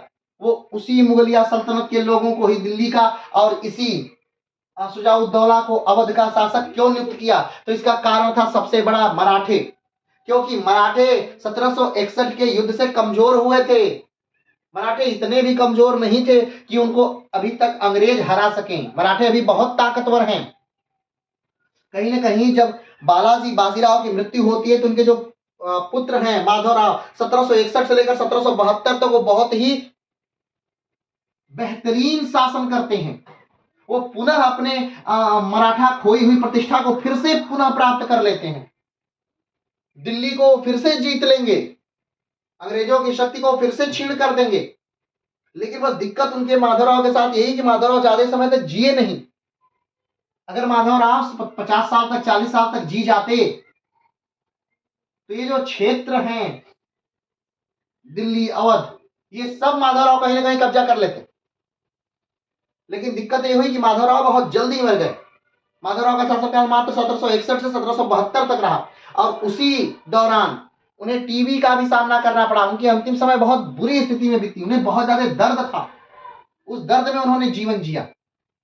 यहां तक कहा जाता है कि वो अपने लोगों से कहते थे कि मुझे मार दिया जाए, मुझे जहर दे दो। चलिए आगे बढ़ते हैं। तो बात आती है कि आखिर ये अंग्रेज इतने मेहरबान आखिर क्यों हैं सुजाउद्दौला पे? तो सुजाउद्दौला से वचन लेते हैं। क्या वचन लेते हैं? कि भाई आप रोहेलखंड को जीतने में हमारी मदद करेंगे। अंग्रेजों की मदद क्यों करेंगे? रोहेलखंड को जीतने में अंग्रेजों की मदद करेंगे। ठीक, बनारस संधि कब होती है? बनारस संधि 1773 में होती है। बनारस संधि किसके किसके बीच होती है? सुजाउद्दौला और वॉरेन हेस्टिंग के बीच होती है। क्लियर है? क्या होता है संधि में? तो कड़ा मानिकपुर और इलाहाबाद का क्षेत्र अंग्रेज सुजाउद्दौला को दे देते हैं। सुजाउद्दौला से 50 लाख रुपए ले लेते हैं और सुजाउद्दौला से एक बात पर और हस्ताक्षर कराया जाता है कि जब भी हम रोहेलखंड को जीतेंगे तो आप हमारी क्या करेंगे? मदद करेंगे। और अगर हम कहेंगे कि आप रोहेलखंड पर आक्रमण करिए तो आप स्वयं रोहेलखंड पर आक्रमण कर भी करेंगे। क्लियर है बात? चलिए आगे बढ़ते हैं। 1774 में सुजाउद्दौला ने रोहेलखंड पर आक्रमण कर दिया। 1774 में सुजाउद्दौला ने क्या किया? रोहेलखंड पर सुजाउद्दौला ने आक्रमण कर दिया। अंग्रेजों ने कहीं ना कहीं, ध्यान रखिएगा, अवध को बफर जोन बनाया था। बफर जोन क्या है? मान लीजिए कोई यहां एक बड़ी शक्ति है, कोई यहां एक बड़ी शक्ति है। अगर मान लीजिए इन दोनों शक्तियों का बॉर्डर अगर एक साथ सटता तो ये शक्ति हमेशा युद्ध करते और किसी न किसी का चाहे तो किसी न किसी को दिक्कत हमेशा होती रहती, सबका कहीं ना कहीं क्षय होता रहता। इसलिए अंग्रेजों ने एक कार्य किया कि ये बड़ी सत्ता और इस बड़ी सत्ता के बीच में उन्होंने अवध को लाके रख दिया। अब अगर आक्रमण करना होगा किसको, जब भी आक्रमण होगा अब इधर से तो अवध बीच में आएगा, और अगर आक्रमण होगा इधर से तब भी अवध बीच में आएगा। तो मराठों से बचने के लिए कहीं ना कहीं अवध को बीच में लाया गया। ठीक, क्लियर है बात? चलिए आगे बढ़ते हैं। 1774 में सुजाउद्दौला ने रोहेलखंड पर क्या कर दिया, आक्रमण कर दिया और रोहेलखंड को जीत लिया। यह युद्ध मिदनापुर कटरा नामक स्थान पर लड़ा गया। उस समय रोहेलखंड सरदार हाफिज रहमत खान थे। 1773 में वॉरेन हेस्टिंग सुजाउद्दौला से बनारस की संधि होती है रोहेलखंड को जीतने के लिए या रोहेलखंड की पर अपनी सहायता देने के लिए सुजाउद्दौला से, और 1774 में सुजाउद्दौला रोहेलखंड पर आक्रमण करके रोहेलखंड को जीत लेते हैं। और उस समय रोहेलखंड के जो सरदार हैं या जो लीडर हैं वो कौन है, तो हाफिज रहमत खान, सरदार हाफिज रहमत खान। और ये युद्ध जो हुआ रोहेलखंड से, जो युद्ध हुआ 1774 में, वो कहां हुआ, तो मीरनपुर कटरा, कहां पर हुआ, मीरनपुर कटरा में हुआ। ठीक है, आगे बढ़ते हैं। 1774 के मीरनपुर कटरा युद्ध में सुजाउद्दौला जीत जाते हैं और रोहेल सरदार हाफिज रहमत खान हार जाता है और उसी युद्ध में मारा जाता है। हाफिज हैं यानी कि रोहेलखंड के जो सरदार हैं वो 1774 के युद्ध में, मीरनपुर कटरा युद्ध में हार जाते हैं और उसी युद्ध में मार दिए जाते हैं। ठीक, तो जो रोहेलखंड का एरिया है वो भी अब किसके पास आ गया, कहीं ना कहीं अवध के पास आ गया। किसके पास आ गया, अवध के पास आ गया। आगे बढ़ते हैं। रोहेलखंड को जीतकर अवध का अंग बना लिया जाता है। स्वाभाविक बात है, अब क्षेत्र जीत गया, वहां का सरदार मार दिया गया, राजा मार दिया जाएगा, तो वो क्षेत्र अपने में मिला ही लिया जाता है। ठीक है, मिला लिया गया। 1775 में सुजाउद्दौला की मृत्यु हो जाती है। ठीक, 1775 में सुजाउद्दौला की क्या हो जाती है, मृत्यु हो जाती है। अपने समय में प्लासी का युद्ध देखने पर, बक्सर का युद्ध देखने पर, पानीपत का तृतीय युद्ध देखने पर, अहमद शाह अब्दाली का आक्रमण झेलने पर, इलाहाबाद की संधि देखने पर और बनारस की संधि, एक सारी विषम परिस्थितियों को देखकर, इन सारे उठापोह के दौर को झेलकर सुजाउद्दौला की मृत्यु आखिरकार 1775 में हो ही गई। तो 1775 में सुजाउद्दौला मर गए। उन्होंने अपने समय में बहुत सारे बदलाव, बहुत सारे परिवर्तन देखे। चलिए आगे बढ़ते हैं। 1775 में सुजाउद्दौला के मरने के बाद उसका पुत्र आसफ-उद-दौला अवध का नवाब बनता है। आसफ-उद-दौला क्या बन गए, अवध के नवाब बन गए, आसफ-उद-दौला। ठीक, आसफ-उद-दौला क्या बन गए, नवाब बन गए। ध्यान दीजिएगा, सुजाउद्दौला की मृत्यु कब हो जाती है, 1775 में। अब आसफ-उद-दौला सुजाउद्दौला के क्या हैं, पुत्र हैं। आसफ-उद-दौला 1775 से लेकर 1799 तक शासन करेंगे, ठीक, नवाब के पद पर। और यही वो व्यक्ति रहेंगे, आसफ-उद-दौला ही हैं जिन्होंने लखनऊ को अपनी राजधानी बनाया। लखनऊ शुरू से राजधानी नहीं थी। शहादत अली खान ने क्या किया, तो शहर बसाया फैजाबाद, और उसी फैजाबाद को उन्होंने राजधानी बनाई। तो शहादत अली खान के समय में फैजाबाद राजधानी, सफदरजंग के समय में फैजाबाद राजधानी, सुजाउद्दौला के समय में फैजाबाद राजधानी। लेकिन आसफ-उद-दौला ने फैजाबाद से राजधानी का जो तमगा था वो छीन लिया और लखनऊ उन्होंने क्या बना दी, राजधानी बना दी। और यहीं से फैजाबाद का ह्रास होना प्रारंभ हो जाता है, यानी फैजाबाद यहीं से मरने लगता है एक तरह से। चलिए आगे बढ़ते हैं। अगर हम बात करें सुजाउद्दौला के बारे में एक संक्षिप्त की तो सुजाउद्दौला का जो जन्म है 19 जनवरी 1732 में हुआ था। ठीक है, मृत्यु इनकी हुई 26 जनवरी 1775 में। ठीक, किस क्रम के ये नवाब थे, तो यहाँ आप देख सकते हैं, सबसे पहले शहादत अली खान, फिर सफदरजंग, फिर सुजाउद्दौला, यानी अवध के तीसरे नवाब थे सुजाउद्दौला। 1761 का जब दौर चल रहा था, 1757 का जब दौर चल रहा था, 1764 का जब दौर चल रहा था, 1765 का जब दौर चल रहा था, उस समय अवध के नवाब थे शुजाउद्दौला, और शुजाउद्दौला अवध के तीसरे नवाब हैं, सफदर जंग के पुत्र हैं। ठीक है, आगे बढ़ते हैं। शासन कब से कब तक चला? तो 5 अक्टूबर 1754 से लेकर 26 जनवरी 1775 तक इनका शासन चलता है। इनसे पहले अवध के नवाब कौन है? तो सफदर जंग है इनसे पहले अवध के नवाब। और सफदर जंग से पहले कौन है? तो शहादत अली खान, जिन्होंने 1722 में अवध की स्थापना की, अवध को सुसज्जित किया और इन तक पहुंचाए। आगे बढ़ते हैं। ये कहाँ दफन है? तो गुलाम बाड़ी फैजाबाद में ये क्या है? दफन है। आज भी फैजाबाद में इनका मकबरा है और बहुत ही बेहतरीन जगह है फैजाबाद। जब आप फैजाबाद की इमारतों को देखते हैं, मुगल काल की इमारतें जो बनी है या इन नवाबों के दौर की जो इमारतें बनी है, तो आपको मुगलिया सल्तनत की एक बेहतरीन कारीगरी कहीं ना कहीं देखने को मिलेगी। ठीक है, चलिए आगे बढ़ते हैं। इनके जीवन साथी कौन है? नवाब बेगम उस्मत जहरा बानो, बहू बेगम साहिबा। इन्हें बहू बेगम साहिबा के नाम से ही ज्यादा मशहूर है और बहुत ज्यादा मशहूर है। शुजाउद्दौला की जो एक पत्नी है बहू बेगम साहिबा, ये बहुत ज्यादा मशहूर महिला है।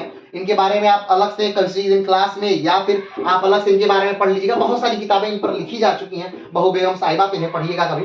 इनकी जो माता है नवाब बेगम सदर जहां आरा बेगम साहिबा है। किनकी माता? शुजाउद्दौला की माता। इनके पिता हैं सफदर जंग, इनका नाम है जलाल उद्दीन हैदर अबुल मंसूर खान शुजाउद्दौला। इनका मूल नाम था ठीक है, आगे बढ़ते हैं। शुजाउद्दौला के समय शुजाउद्दौला को विभिन्न अवसरों पर बंगाल के नवाब अलीवर्दी खान की सहायता करने के लिए भी जाना जाता है। हमने आपको बताया था कि अलीवर्दी खान जब बंगाल के नवाब थे 1740 से लेकर 1756 तक, उस समय मराठों ने बहुत बार आक्रमण किया था। कमेंट बॉक्स में बताइएगा कितनी बार आक्रमण किया था और कब कब आक्रमण किया था। और आक्रमण की संधि के तहत ही मराठों ने जो उड़ीसा है वो ले लिया था। कमेंट बॉक्स में ये भी बताइएगा कि उड़ीसा को कब पूरी तरह से मराठों ने ले लिया था और उड़ीसा का जो गवर्नर बनाया गया था इनके द्वारा, यानी कि अलीवर्दी खान द्वारा, वो कौन थे जिसकी हत्या मराठों ने कर दी थी। आगे बढ़िए। तो कई बार उस अलीवर्दी खान की इन्होंने सहायता की शुजाउद्दौला ने, और शुजाउद्दौला की काफी साख थी अलीवर्दी के सेनानायकों में या सैनिकों में, बहुत साख थी शुजाउद्दौला की। चलिए आगे बढ़ते हैं। जब राघोजी प्रथम भोसले और मराठों द्वारा बंगाल पर बार बार आक्रमण किया जा रहा था, उस समय शुजाउद्दौला अली वर्दी खान के सेवकों के बीच एक बहुत सम्मानित व्यक्ति माना जाते थे। क्यों? क्योंकि बिना किसी राजनीतिक लाभ के शुजाउद्दौला कहीं ना कहीं साथ दे रहे थे अलीवर्दी खान की, सहायता कर रहे थे अलीवर्दी खान की, इसलिए इन्हें बहुत ही सम्मान की नजरों से शुजाउद्दौला को उस समय देखा जा रहा था। आगे बढ़ते हैं। गुलाम बाड़ी भारत के उत्तर प्रदेश के अयोध्या जिले के फैजाबाद में स्थित नवाब शुजाउद्दौला का मकबरा है। गुलाम बाड़ी क्या है? तो फैजाबाद में स्थित एक आज के समय में बहुत ही पवित्र जगह मानी जाती है और ये इनका मकबरा का स्थान है जहां इनका मकबरा बना हुआ है। शुजाउद्दौला ने स्वयं ही अपना मकबरा अपने समय में बनाया था। आपको ये भी याद होगा कि शुजाउद्दौला ने ही सफदर जंग का मकबरा भी बनवाया था, जो दिल्ली में बनवाया था। दिल्ली में बनवाने के लिए सफदर जंग का मकबरा अलग से उन्होंने जमीन मांगी थी। कभी आप दिल्ली जाइए और सफदर जंग वाले इलाके में जाइए तो आप जाकर के देखिए, और सफदर जंग का मकबरा एक बेहतरीन मकबरा है। अगर देखा जाए तो हुमायूं के मकबरे के नक्शे कदम पर उसे बनाया गया है, तो वो शुजाउद्दौला ने ही बनवाया था। ठीक, आगे बढ़ते हैं। तो गुलाम बाड़ी जो है भारत के उत्तर प्रदेश के अयोध्या जिले के फैजाबाद में स्थित नवाब शुजाउद्दौला का मकबरा है गुलाम बाड़ी। शुजाउद्दौला के मकबरे का निर्माण उन्होंने खुद अपने जीवन में करवाया था। शुजाउद्दौला ने सोचा कि भाई मेरे मर जाने के बाद मेरे मकबरे का निर्माण कोई करवाए ना करवाए, इसलिए अपना मकबरा आप स्वयं बना लीजिएगा। मुगलिया सल्तनत के दौरान ऐसे कितने लोग थे जिन्होंने अपना मकबरा स्वयं बनाया है? कमेंट बॉक्स में बताइएगा। और एक व्यक्ति और हैं बिहार के जिन्होंने अपना मकबरा स्वयं बनाया था और आज उनका मकबरा भारत की महान कृतियों में, स्थापत्य कला में एक नमूना माना जाता है। उनका भी नाम बताइएगा कमेंट बॉक्स में। आगे बढ़ते हैं। नवाबों ने अयोध्या में कोई खूबसूरत इमारतों से सुशोभित किया, उसमें उल्लेखनीय गुलाब बाड़ी, मोती महल और बहू बेगम का मकबरा है। नवाबों के समय यानी कि नवाबियत 1722 से जब से शुरू हुई, तो 1722 से लेकर के 1857 तक नवाबों ने कई सारी इमारत बनवाई, जिसमें प्रमुख अगर इमारतों को अभी तक के देखें शुजाउद्दौला के समय का देखा जाए तो उल्लेखनीय है गुलाब बाड़ी, मोती महल, बहू बेगम का मकबरा। ठीक, बहू बेगम यानी इनकी जो पत्नी है उनका मकबरा बहुत ही प्रसिद्ध माना जाता है। फैजाबाद का मकबरा बहुत प्रसिद्ध मकबरा है। आगे बढ़ते हैं। सुजाउद्दौला की प्रसिद्ध पत्नी प्रसिद्ध बहू बेगम थी, जिन्होंने 1743 में नवाब से शादी की और फैजाबाद में रहना जारी रखा। बहू बेगम। आगे बढ़ते हैं। उनका निवास मोती महल था। जवाहर बाग के पास ही उनका मकबरा है, जहां 1816 में उनकी मृत्यु के बाद उन्हें दफनाया गया। अगर फैजाबाद की सबसे बेहतरीन इमारतों में से देखा जाए तो बहू बाग का जो मकबरा है, ठीक है, यानी कि बहू बेगम साहिब का जो मकबरा है वो सबसे बेहतरीन इमारत है फैजाबाद की। फैजाबाद की सबसे बेहतरीन इमारतों में से एक है बहू बेगम का मकबरा, जिसे कि उन्होंने ही बनवाया था। एक तरह से कहा जाए लगभग 3 लाख खर्च हुए थे बहू बेगम का मकबरा बनाने में उस समय का। बहू बेगम का मकबरा अवध में अपनी तरह का सबसे बेहतरीन इमारत है, जिसे 3 लाख रुपए की लागत से उनके मुख्य सलाहकार दर बदली खान ने बनवाया था। तो बहू बेगम का मकबरा किसने बनवाया था? तो दर बदली खान ने बनवाया था। और दर बदली खान कौन थे? तो बहू बेगम के मुख्य सलाहकार थे। चलिए आगे बढ़ते हैं। फैजाबाद का गौरव अंततः नवाब आसफ उद्दौला द्वारा फैजाबाद के लखनऊ राजधानी स्थानांतरित करने के साथ ही खत्म हो गई। सुजाउद्दौला के हमने बताया कि सुजाउद्दौला की मृत्यु हो जाती है 1775 में। और सुजाउद्दौला की मृत्यु के बाद जो उनके पुत्र हैं आसफ उद्दौला, इन्होंने फैजाबाद से राजधानी उठाकर लखनऊ स्थापित कर दी। आसफ उद्दौला का शासनकाल 1775 से 1797 तक रहा। और जब राजधानी बदल दी गई, नवाबों की राजधानी बदल दी गई, फैजाबाद से अयोध्या कर अरे सॉरी लखनऊ कर दी गई, तो उसके बाद से फैजाबाद का जो क्रेज था, जो उसकी वैल्यू थी, जो यहाँ पर इमारतों के इजाफे थे, जो बहुत सारी चीजें थी, उस वो धीरे धीरे ढलने लगा। फैजाबाद अपने बुढ़ापे की तरफ जाने लगा और एक समय तो ऐसा भी आ गया कि फैजाबाद समाप्त ही हो गया। तो कमेंट बॉक्स में बताइएगा कि फैजाबाद की स्थापना कब हुई थी और फैजाबाद को समाप्त कब किया गया। आगे बढ़ते हैं। बहू बेगम का मकबरा नवाब सुजाउद्दौला द्वारा अपनी पत्नी की याद में बनवाया था। सुजाउद्दौला एक बहुत बड़ा आदमी था, जिनकी सुजाउद्दौला बड़ा आदमी माने धन से बड़ा नहीं, वो हाइट की बात हो रही है। सुजाउद्दौला सच में बहुत बड़े थे, 7 फीट उनकी हाइट थी। कहा जाता है कि वो अपने एक तलवार के वार से एक भैंसे का गर्दन काट सकते थे, उनमें अथाह शक्ति थी। उनको अपने मोछों से बहुत प्यार था, इसलिए अपनी मोछों पर बहुत ज्यादा तेल की मालिश करवाया करते थे। 7 फुट लंबा आदमी, 7 फुट 4 इंच लंबा आदमी, यानी कि बहुत बलिष्ठ आदमी, बहुत बलशाली आदमी। कहा जाता है कि 2 आदमियों को अपने एक एक हाथों से उठा लिया करते थे। सुजाउद्दौला के पास इतनी ताकत थी।